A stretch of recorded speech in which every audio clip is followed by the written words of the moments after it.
Hello and welcome to another Raggy's Beers, Wines and Spirits review.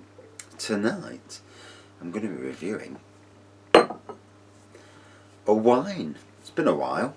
I did in the early days of the channel review quite a few Yellowtails. Yellowtail's an Australian wine and from the town of Yenda. Brewed by the Casella family, and who've been making wine for generations apparently. And it is there that Yellowtail was created with a simple philosophy to make great wines for everyone to enjoy. Which, if you're going to make wine, you want to do it so that everyone can enjoy it, and at a price that's fair and decent. Not too cheap, because too cheap implies that the wine might not be a good wine, but not too expensive so that the general populace cannot experience it.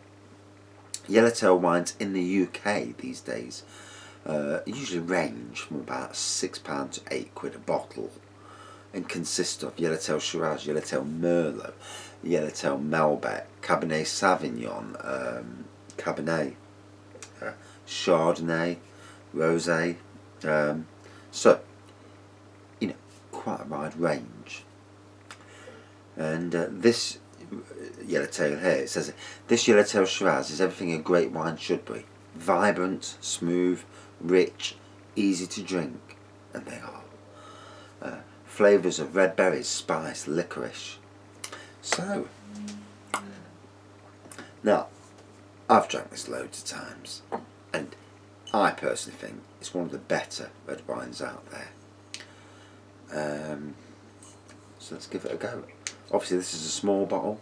The reason why I bought a small bottle, because cost, bloody expensive buying lots and lots of wine, especially for review purposes. Which is why with spirits I try and buy miniature bottles rather than large bottles. So I've just spotted the job on the internet. I'm not going to say where it is because people watch this show, watch this channel, and I don't want to give the game away obviously. But this job, although slightly further to travel, is 100% the perfect job for me.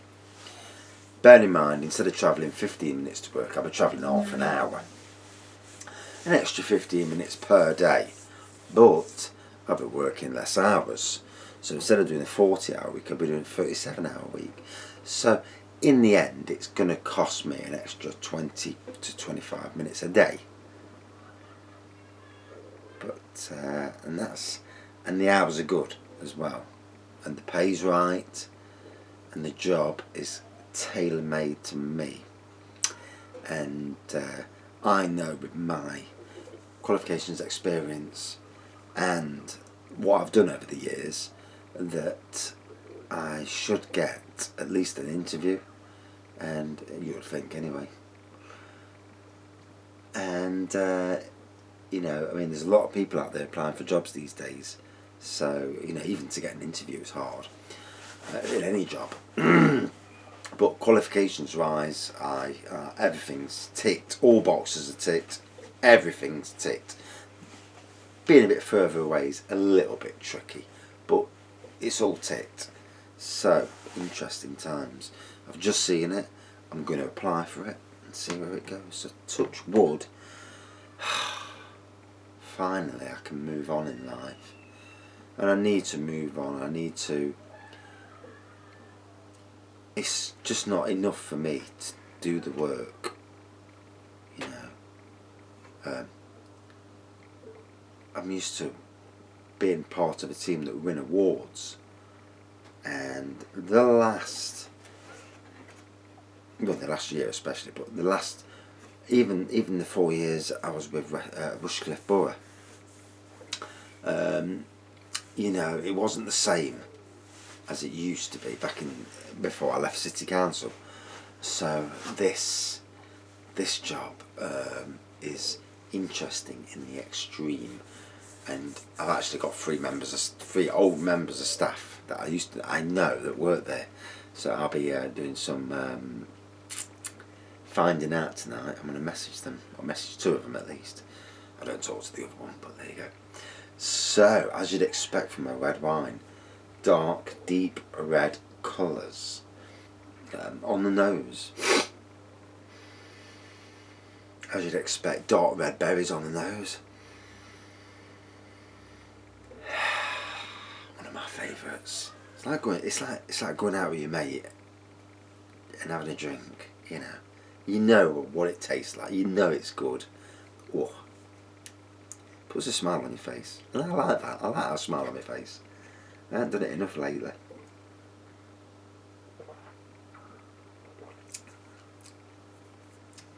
So as I always find with the Yellowtail Shirazes and Yellowtail range, there's a hint of sugar on the first initial taste.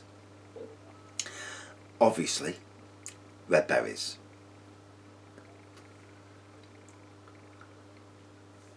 I definitely got the licorice then as well. One of them. Definitely got that.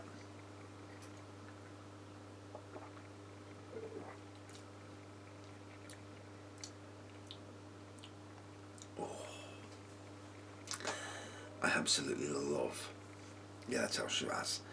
I've tasted lots of wines over the years, from homebrew wines up to £30 bottles. I won't go above 30 quid. I can't afford it for one, and I wouldn't do it for 2.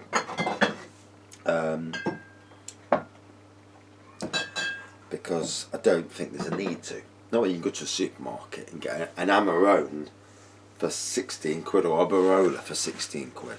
Why the hell would you pay for over 30 quid? I've been in restaurants, paid over 30 quid for a bottle, and they were okay, but they weren't worth 30 quid, and only just over 30 quid, mind you. And like most people at the moment, obviously we're not going out, are we? So most people we're drinking at home, reminiscing. If you've got Facebook and you post on Facebook, you see memories come through. This day a year ago, I was at Flamingo Land in Moulton, near Ripon in Yorkshire. Fantastic theme park. It's got a brand new 10-inversion roller coaster, which cost a ridiculous amount of money to say it's a second-hand roller coaster. But I suppose there's lots more. The theming and that, I would presume, is part of that cost. It's got its own zoo, and it's even got its own caravan park. The caravans aren't cheap, but you do get a theme park access, and there's an entertainment area at night. So if you like your theme parks, you like a bit of entertainment, and you don't mind sitting in the caravan, because caravans can be strange, especially if you get some dickhead at the side who's got his fucking music blaring, and some twat playing football as well. It's like, oi, off. But yeah, and we're definitely looking to go there this year. As soon as the park's open, I'm off.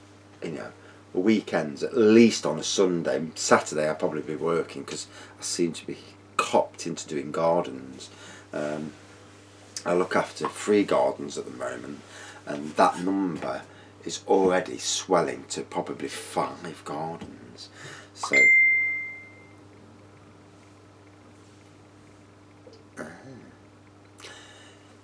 yes, as many as 5 gardens, and I'm looking to manage them so I get them done on the Saturday. I mean, if I need to go away, then it's tough to have to do without, but it's great because it buys me new beers for me.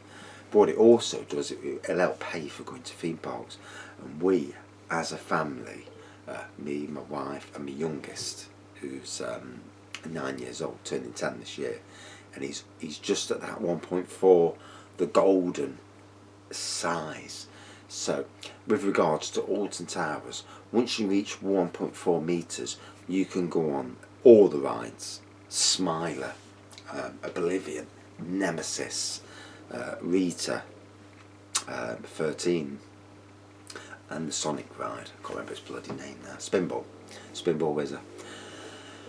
So, and that means we all queue together, we get on. I sit on my own like a loner, but I don't mind that anyway.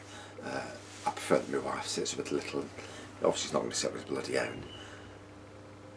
And yeah, um, it's definitely something we're going to do. And also Blackpool, you've got Drayton Manor, Flamingo Land, Fantasy Island at Skeggy. We used to have American Adventure, but sadly that closed. Brilliant theme park. Bad management ruined that. It needed taken over by a big company like Merlin or some, you know, at the time. And it was a great theme park, on par with Alton Towers at one stage, and they just ruined it by not investing. And then they tried to turn it into a kids park, a bit like Twin Lakes. And Twin Lakes in Leicestershire is a good park, but it is aimed at kids below 1 metre or 1.2 metres. It's not really a thrill park as per se. So, you know, and there's also obviously Peppa Pig World, which is down near Southampton. Then you've got Fort Park, Chessington in the London area with Legoland as well. And there's some good parks, and hopefully this year we'll get to them.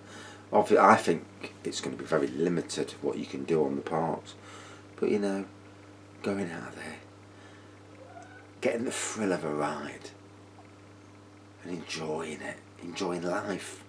Because after being locked up for 3 months, if you have been locked up, I've been at work, so I won't know. Obviously, the first 4 or 5 weeks, it was like 1 or 2 days a week at work, which was bloody fantastic. But to get out there, you know, you're only here once. Sitting at home, you know, being a hermit, it's not the thing. You know, getting out there, going on a roller coaster, getting the shit scared out of you, that is where fun is. In my personal opinion, obviously. You know, such as it is. Anyway, oh, a bit of quality. Is it funny how something can cheer you up? So I've been brutally unhappy since yesterday when I went for that. I went for an interview with a firm, and I haven't even told them that even if they offer me the job, I don't want it. And I wasn't happy with their ethos. There were two. What's the word? I am particular in when I'm working, and I want to be. But obviously you have to go to the rules of the people that you work for. But in my own rules, my own garden, I want it a certain way. When I went for the interview, there were two full on. Message! And it's like... message! Yeah. Another mate. Yeah, they were too full on, and what they wanted for the money they were offering was ridiculous. I mean, managerial jobs in gardening should be being paid at least £30,000 a year minimum, and these fellas wanted a manager for 20, and that's all right, but you're taking that work home, you know, often till 2 or 3 hours after you'd normally finish, and no. Plus, I don't really want the stress either, you know. It's alright if you're dealing with blokes that you know.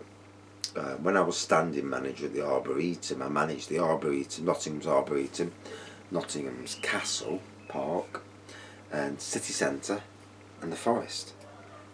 And I was a good manager, because I did it for a year, but I managed it in a way that I knew who I didn't need to manage. These people were self-managing. You don't need to be telling people who know their job what to do. You see some people in managerial roles feel the need, and this is their downfall, feel the need to try and tell you what to do when you know more than them in the first place, and you don't need telling what to do. You know, maybe if you've just got to a job and they're weighing you up, fair play. But then you get some that think, well, I'm a manager. I need to tell you what to do. I had this at Sainsbury's. Little dickheads who came along. Oh, can you just do this? Can you just do that? And you think to yourself, I know what I'm doing. It's my department. I've run it for a couple of years now. I know what I'm doing. Go away. But you get some little jobs worths. But these people, I had some team leaders that were absolutely fucking bone idle and lazy bastards. They're trying to tell you what to do, and you think, so fuck off, because one, you're a lazy fucker. I know you're a lazy fucker. And you're trying to tell me what to do. And you're like, no, fuck off. Because I know what you are. You know what you are, but you're trying to make out you something special. And you're not. You're nothing. And at Sainsbury's, shall we say, we had one. And he was a hunt, you know, lippy cunt. And it got to the stage where the managers and that knew that I ran the department. And when I got there, the department was in a mess. I got there, changed the department, got it running as efficiently as you can get. You know, I'd learned from somebody at Beeston when I worked at Beeston Sainsbury's, and this bloke was top notch. And yeah, turned the department around. It ended up being a brilliant department. Got on really well with all the department, you know, other members of the grocery department. And basically, in the end, this person pissed off because there was no need for him to be there. You know, I didn't need him to tell me what to do. And the same with the other team leaders. They left me alone because they knew I knew my job. Same as in gardening. I know what I'm doing. I've got more experience than anybody around me. I know exactly what needs doing and that. And obviously, every job's got different aspects, you know. But you don't need some idiot trying to tell you what you're doing when you know 10 times more than they ever will. And sadly, it's a thing where in jobs where people feel the need to step in, and then you look at what they're doing and you think to yourself, concentrate on what you're doing first before you even consider what we're doing. And it's one of the reasons I left Sainsbury's, because there were just too many idiots who thought they knew more than you.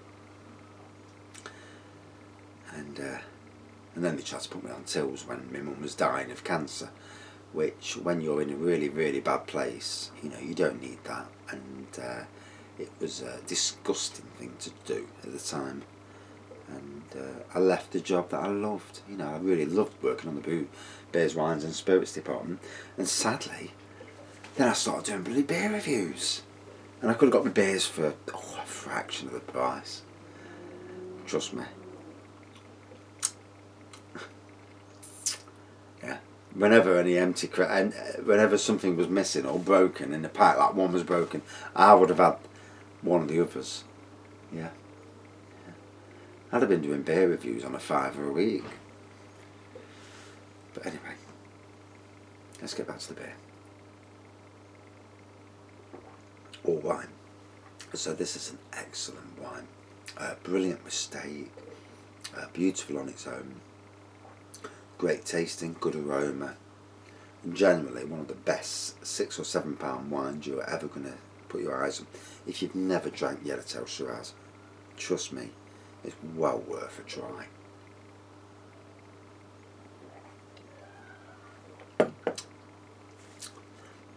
So, dark, deep red colour on those dark berries, on the taste, licorice, berries, spice, into sugar at the beginning, and really decent with it, really decent. Out of 5, 4.65 out of 5. What would be classed? Not that I do top 10 wines, but yeah, way up at the top of my wine list. And for the price, you know, it deserves that accolade. Fantastic, love it to bits. And that's it for this long beer review, another 19-minute beer review, where I absolutely talk rubbish, as usual.